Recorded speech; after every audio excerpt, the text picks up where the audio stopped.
নমস্কার বন্ধুরা, কেমন আছেন সবাই? তুলির কথার আরও একটা নতুন ব্লগে আপনাদের সবাইকে স্বাগত জানাই। আজকে বুধবার, আর সকালবেলায় অর্ণাকে স্কুল থেকে দিয়ে আবার নিয়ে আসাও হয়ে গেছে। আজকের ব্লগটা শুরু করতে বেশ অনেকটাই দেরি হয়ে গেল, আর স্কুল থেকে আসার সময় একেবারে বাজার করে নিয়ে এসেছি, তা না হলে আর বেরোনোই যাবে না, বাইরে খুব বৃষ্টি পড়ছে।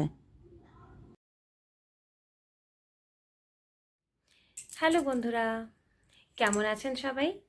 আজ সকাল থেকে ক্যামেরার সামনে আসিনি, কারণ আজ সকাল থেকে আমার বিন্দুমাত্র এনার্জি ছিল না। একদম 1%ও নয়, মাইনাসে চলছিল। এই প্রতিদিনকার বৃষ্টি আমার আর ভালোই লাগছে না। সকাল থেকে কেন জানি না আমার ঘুম পাচ্ছিল প্রচণ্ড, রাত্রেবেলায় ঘুমাবার পরেও। তাই অর্ণাকে দিয়ে এসেছিলাম সকালে স্কুলে, তারপর এসে আমি ছোট্ট করে একটুখানি ঘুমিয়ে নিয়েছিলাম।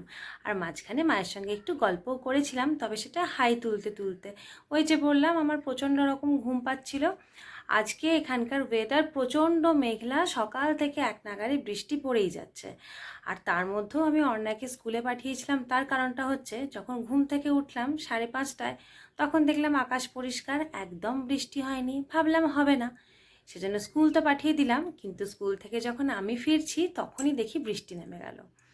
যাই হোক, তো যাওয়ার সময়তে মানে ওকে স্কুল থেকে আনার সময় রেনকোট পরে নিয়ে এলাম, তাতে আর দুজনেই ভিজলাম না।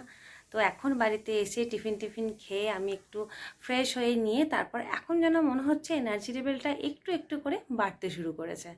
সেই জন্যেই ভাবলাম ক্যামেরাটা একবার চট করে অন করে নিয়ে আপনাদের সঙ্গে একবার গল্প করে নিই। আমার খবর তো সবটা দিয়ে দিলাম আপনাদেরকে, এবার আপনারা বলুন যে আপনাদের কি খবর। একটু আগে বৃষ্টিটা ছেড়েছিল, এই আধ ঘন্টার মতো। এখন আবার বাইরের ওয়েদারটা একদম ঘন কালো মেঘ, যখন তখন বৃষ্টি অঝরে শুরু হবে। আমি যাই চট করে একটু কফি করে নিই। আজকে তো আমাদের এখন আর চা কফি কিছু খাওয়াই হয়নি, আজকে একটুখানি কফি খাবো। এই যে দেখুন এখনকার বাইরের ওয়েদার, আকাশ একদম ঘন মেঘে ছেয়ে আছে, চতুর্দিক একদম অন্ধকার করে আছে, যখন তখন বৃষ্টিটা নেমে পড়বে। এই যে বললাম আধ ঘন্টা বৃষ্টি ছেড়েছিল, দেখুন তাতেই ছাদটা একটুখানি শুকিয়েছে। আর এত বৃষ্টি হচ্ছে, ছাদে বেরোলে পা টিপে টিপে চলতে হচ্ছে, না হলেই মনে হচ্ছে উল্টে পড়ে যাবো এখনই স্লিপ করে। আমি চা কফি দুটোই খেতে খুব ভালোবাসি, তবে চায়ের থেকে কোথাও যেন মনের ভিতরে কফির উপরই টানটা থাকে একটু বেশি। তবে কফির যে ব্র্যান্ডটা খেতাম, এবারে শীতকাল থেকে দেখলাম সেটার টেস্টটা কেমন যেন একটুখানি বদলে গেছে, আর ভালো লাগছে না। তাই আজকে বাজারে একটা অন্য কফি দেখে আসার সময় নিয়ে চলে এলাম, আর সেটাই আজকে ট্রাই করে দেখছি। গন্ধটা তো খুব সুন্দর, আশা করছি টেস্টটাও বেশ ভালো হবে। আজকে দুপুরবেলায় ভাতের সাথে একটা মুখরোচক রান্না করব, একদম যেন ঝাল ঝাল হয়।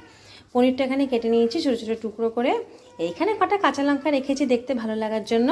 আর এখানে পোস্ত আর সর্ষে, দুটো লঙ্কা আর একটুখানি নুন দিয়ে অল্প একটু জল দিয়ে বেটে নিয়েছি, একদম থকথকে করে বাটা হয়ে গেছে। আর এর মধ্যে দিয়ে দিয়েছি সর্ষের তেল একটু বেশি পরিমাণ, আর স্বাদ অনুযায়ী লবণ তো আছে, আর দিয়ে দিয়েছি একটুখানি চিনি। এবার এটাকে ভালো করে একবার মিশিয়ে নেবো, তারপর এর সঙ্গে পনিরটাকে ভালো করে মাখিয়ে টিফিন বক্সে করে ভাপিয়ে নেবো। এই দেখুন হয়ে গেছে আমার মুখরোচক রান্না। এটা হলো পনির ভাপা, নিরামিষ দিনেও খাওয়া যেতে পারে, আবার যে কোনো দিনও। এই যে দেখতে তো সুন্দর হয়েইছে, দেখতে তো আপনারা দেখতেই পাচ্ছেন, তবে এর যে সুন্দর গন্ধটা বেরোচ্ছে সেটা তো আপনারা বুঝতে পারছেন না। তাহলে কি করতে হবে, চটপট বাড়িতে একদিন তৈরি করে নিতে হবে এই পদটা।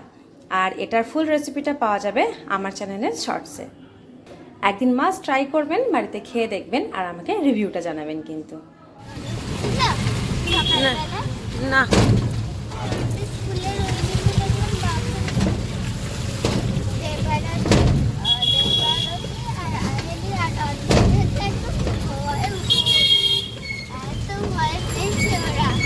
বাবা তো একসঙ্গে সব জায়গায় আসতে পারে না, কখনো কখনো কোথাও কোথাও যায়। এখন বাজছে বিকাল 5:30, আমি আর অর্ণা দুজনে মিলে বেরিয়ে পড়েছি, যাচ্ছি একটু ডাক্তারের কাছে। কাল থেকেই অ্যাপয়েন্টমেন্ট নেওয়া ছিল, তা না হলে আর এই বৃষ্টির দিনে বাইরেই বেরোতাম না।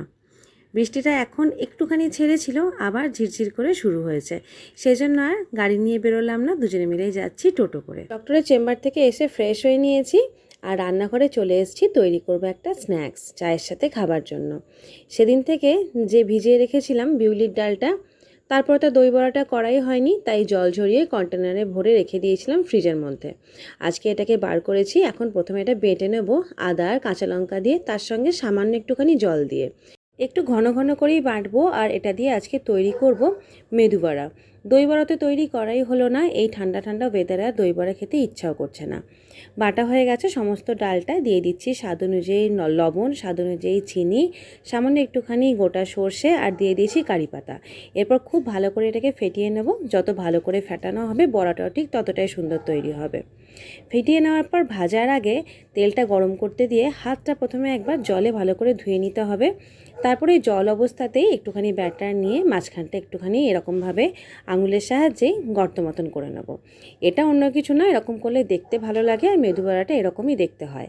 তারপর দিয়ে দেবো গরম তেলের মধ্যে। দ্বিতীয়বারে বড়াটা দেওয়ার আগে আবার হাতটা ধুয়ে নিতে হবে। তার কারণটা হলো বিউলির ডালটা হয় পিচ্ছিল, তা না হলে হাত থেকে ছাড়তেই চাইবে না। সেজন্য প্রত্যেকবারের বড়া তেলে দেওয়ার আগে হাতটাকে একটুখানি জলে ধুয়ে নিতে হবে, আর জল জল থাকলে বড়াটা সহজেই হাত থেকে ছেড়ে যাবে। নিচের দিকটা একটুখানি লালচে হয়ে গেছে, এবার আস্তে আস্তে সবগুলো বড়াকেই উল্টে নিচ্ছি। এটা খেতে জানেন তো ভীষণ সুন্দর হয়, আর ভাজতেও যে বিশাল কষ্ট তাও না, কড়াই থেকে চট করে ছেড়েও যায়। নতুন নতুন রান্না করার ইচ্ছা আমার বরাবরই ছিল, তবে এই রান্নাগুলো আমি শিখেছি আমার হাজব্যান্ডের কাছ থেকে। ও আবার এগুলো খুব সুন্দর করে। ও আবার মেদু বড়ার মধ্যে ছোট ছোট করে কুচিয়ে পেঁয়াজও দেয়। আমি এখানে আর পেঁয়াজটা দিইনি। প্রথমবারে দেওয়া বড়াগুলো দেখুন লাল লাল হয়ে গেছে, এরকমই থাকবে কালারটা। এবার তুলে দিচ্ছি তেল থেকে, আর পরের বারের ব্যাটারটাও দিয়ে দিয়েছিলাম তেলের মধ্যে, সেগুলোও সুন্দরভাবে ভাজা হয়ে গেছে, তুলে নিচ্ছি একসাথে। লকডাউনের সময় কোয়ার্টারে থাকাকালীন এই স্ন্যাক্সটাই হতো প্রায় দিনই আমাদের টি টাইম স্ন্যাক্স।